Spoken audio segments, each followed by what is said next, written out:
Compost has long been treated as the gold standard of soil fertility.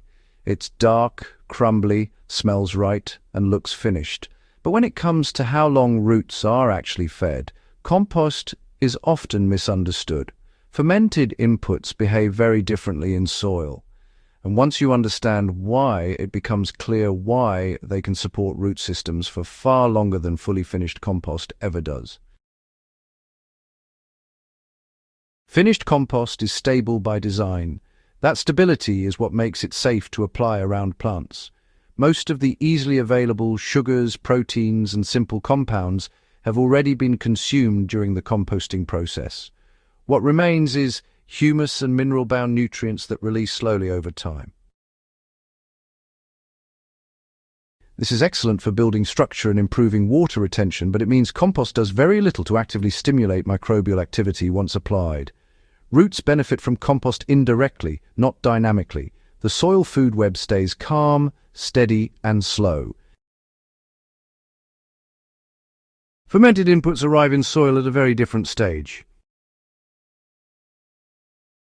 During hot composting, heat is generated by aerobic microbes consuming carbon and nitrogen rapidly.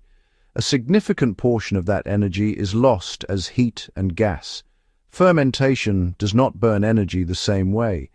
It locks much of it into organic acids, microbial biomass, and partially digested plant material. This matters because roots don't feed on nutrients alone, they feed on microbial activity. Fermented inputs introduce both food and active organisms at the same time. That creates a living nutrient exchange that continues long after application. As microbial populations grow, they release nutrients in pulses rather than all at once. This matches root uptake patterns far better than compost, which releases nutrients at a slow, uniform rate, regardless of plant demand. One of the most overlooked benefits of fermentation is acid production. Lactic acid, acetic acid, and other weak organic acids are formed during fermentation. And when these acids are diluted and introduced into soil, they don't actually harm roots. Instead, they temporarily lower pH at the microscale.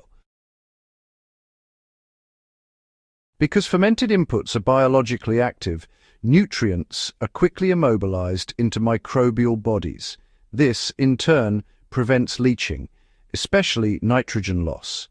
When plants need nutrients, they stimulate microbial grazing through root exudates, releasing nutrients right at the root surface. Compost finishes above ground. Fermented inputs finish in soil. That distinction, well, it really does matter.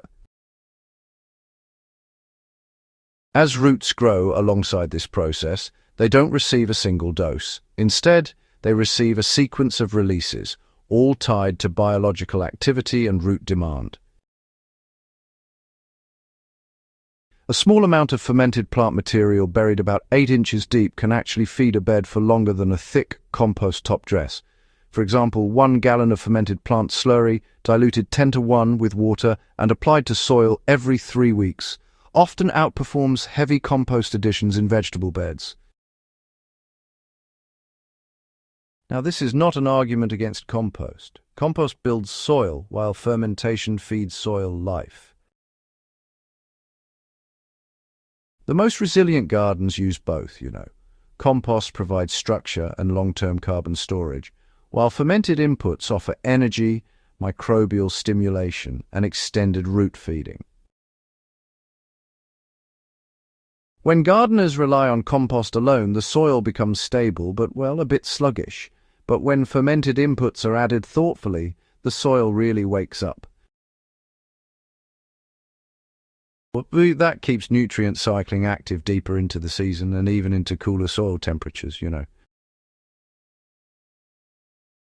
Modern soils are often biologically depleted. Compost alone just cannot rebuild that quickly, honestly. They feed roots longer because, they feed the system that roots depend on. Once you understand this difference, compost stops being the finish line and becomes the foundation. Fermentation then becomes the engine that keeps roots fed long after compost has done its quiet work.